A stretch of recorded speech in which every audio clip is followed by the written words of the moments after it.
Budget 2025 ప్రాణరక్షక మందులు. గుండెపోటు నివారణ, అరుదైన వ్యాధులు మరియు క్యాన్సర్ చికిత్స కోసం జీవనరక్షక మందులపై దృష్టి సారించి 2025 బడ్జెట్ రూపొందించబడింది. ఈ బడ్జెట్లో ఆరోగ్య సంరక్షణకు అధిక ప్రాధాన్యత ఇవ్వబడింది. ముఖ్య అంశాలు: గుండెపోటు నివారణ, కొత్త మందులు మరియు చికిత్సల ద్వారా గుండెపోటు ప్రమాదాన్ని తగ్గించడంపై దృష్టి సారించారు. అరుదైన వ్యాధులతో బాధపడుతున్న వారికి ప్రత్యేక మందులు మరియు చికిత్సలను అందుబాటులోకి తీసుకురానున్నారు.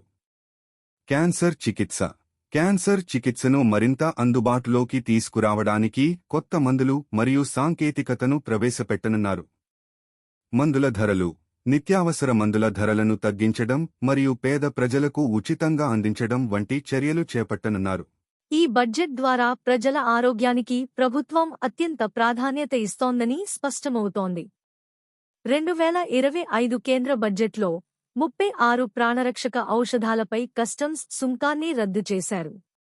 దీనివల్ల ఇంతకుముందు రోగుల కుటుంబాలకు ఆర్థికంగా భారంగా ఉండే ఖరీదైన దిగుమతి మందుల ధరలు తగ్గుతాయి.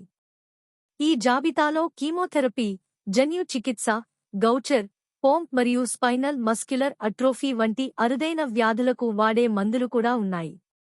క్యాన్సర్ మరియు దీర్ఘకాలిక వ్యాధులున్నవారికి ఈ నిర్ణయం ఎంతో ఉపయోగకరంగా ఉంటుంది. ఆర్థిక మంత్రి నిర్మలా సీతారామన్ గారు బడ్జెట్ ప్రసంగంలో ఈ విషయాన్ని తెలిపారు.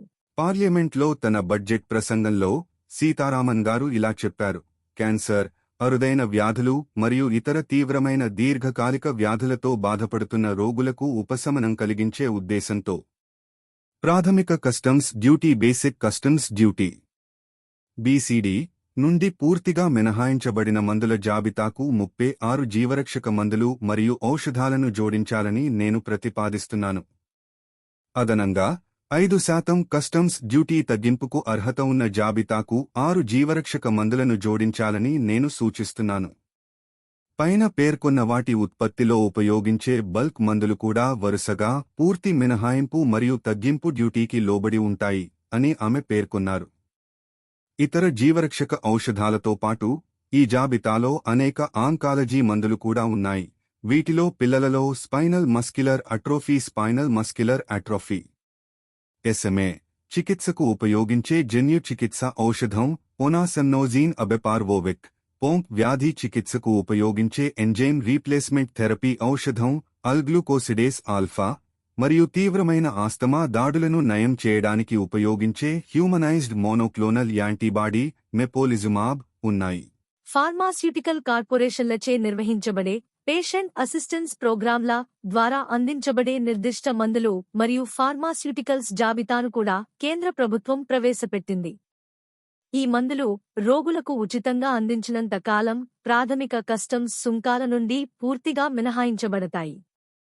ఆర్థిక మంత్రి ఇలా ప్రకటించారు: నేను 13 కొత్త పేషెంట్ అసిస్టెన్స్ ప్రోగ్రాంలతో పాటు 37 మరిన్ని మందులను జోడించాలని ప్రతిపాదిస్తున్నాను. పేషెంట్ అసిస్టెన్స్ ప్రోగ్రాంల జాబితాలో Roche, Bristol Myers Squibb, GSK pharmaceuticals, Takeda biopharmaceuticals, Merck specialities, Johnson Johnson, AstraZeneca, Novartis healthcare, Pfizer మరియు MSD ఫార్మాస్యూటికల్స్ వంటి ప్రముఖ ఆంకాలజీ డ్రగ్ తయారీదారుల నుండి మందులు ఉన్నాయి. వీటిలో బహుళ క్యాన్సర్లతో పోరాడటానికి MSD యొక్క ఇమ్యునోథెరపీ డ్రగ్ మరియు శస్త్రచికిత్సకు సరిపోని చిన్న పిల్లలలో కణితులను నయం చేయడానికి ఆస్ట్రాజెనెకా యొక్క ప్రత్యేకమైన డ్రగ్ ఉన్నాయి. ఆరోగ్య సంరక్షణ రంగం క్యాన్సర్ చికిత్స మరియు సంరక్షణకు సంబంధించి ప్రకటనలు చేయాలని ఆర్థిక మంత్రిత్వ శాఖను అభ్యర్థించింది.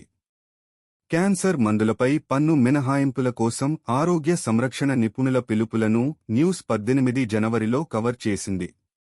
క్యాన్సర్ స్క్రీనింగ్ మరియు నివారణలో ప్రత్యేకత కలిగిన సంస్థ అయిన ప్రివ్యూ హెల్త్ డేటా ప్రకారం 9 మంది భారతీయులలో ఒకరికి క్యాన్సర్ వచ్చే ప్రమాదం ఉంది మరియు 75-80 కేసులు ఆధునిక దశలో కనుగొనబడతాయి. ఏ రకమైన మందులు జాబితాలో ఉన్నాయి? ఒక రోగి కుటుంబానికి ఆర్థిక భారంగా మారే అనేక ఖరీదైన మరియు దిగుమతి చేసుకున్న మందులు ప్రాథమిక కస్టమ్స్ సుంకం నుండి మినహాయించబడిన 36 మందుల జాబితాలో ఉన్నాయి. ఇది అలిరోకుమాబ్ ను కూడా కలిగి ఉంది. ఇది ఒక నిర్దిష్ట రకమైన కొలెస్ట్రాల్ను తగ్గిస్తుంది. ఇది సాంప్రదాయ మందులు మరియు ఆహారంతో నియంత్రించడం కష్టం, మరియు ఇది గుండెపోటును నివారించడానికి ఉద్దేశించబడింది. జాబితాలో ఉన్న ఇమిగ్లూసెరస్ అనేది గౌచర్ అనే అరుదైన వ్యాధికి చికిత్స చేయడానికి ఉపయోగించే ఒక ఔషధం. ఇది వాపు కారణంగా ఉబ్బిన ఉదరంతో పాటు విస్తృతమైన రక్తస్రావం మరియు గాయాలకు కారణమవుతుంది. 200 క్యాన్సర్ కేంద్రాలు వస్తాయి. క్యాన్సర్ మందులపై సుంకం తగ్గించడంతో పాటు భారతదేశవ్యాప్తంగా డేకేర్ క్యాన్సర్ కేంద్రాలను తెరవనున్నట్లు కేంద్రం ప్రకటించింది. రాబోయే 3 ఏళ్లలో మా ప్రభుత్వం అన్ని జిల్లా ఆసుపత్రులకు చైల్డ్ కేర్ క్యాన్సర్ కేంద్రాలను ఏర్పాటు చేయడానికి సహాయం చేస్తుంది.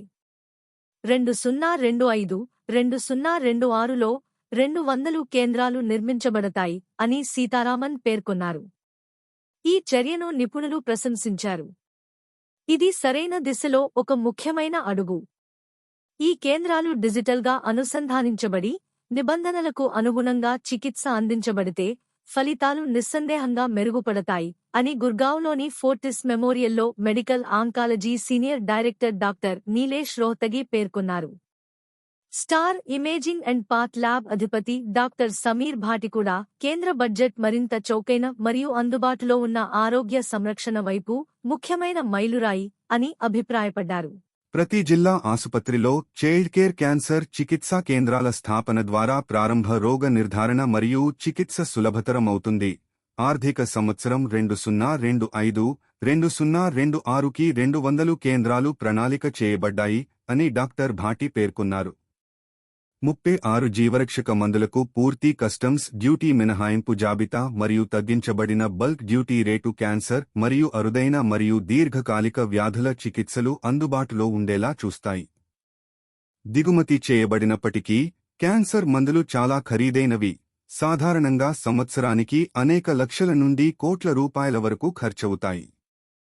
రోగులు మరియు వారి కుటుంబాలు కొన్నిసార్లు చికిత్స ఎందుకంటే అందుబాటులో ఉండదు కాబట్టి క్రౌడ్ ఫండింగ్ను ఎంచుకుంటారు. నిపుణుల అభిప్రాయం ప్రకారం ఈ చర్య లక్షలాది మంది బాధితులకు సహాయపడుతుంది. ఇది రోగులకు శుభవార్త అని మెదాంత హాస్పిటల్లో పీడియాట్రిక్ హెమటాలజీ ఆంకాలజీ మరియు bone marrow transplant director doctor Satya Prakash అన్నారు. ఈ జాబితాలోని ప్రతి ఔషధం ఖరీదైనది మరియు ప్రాణరక్షకమైనది.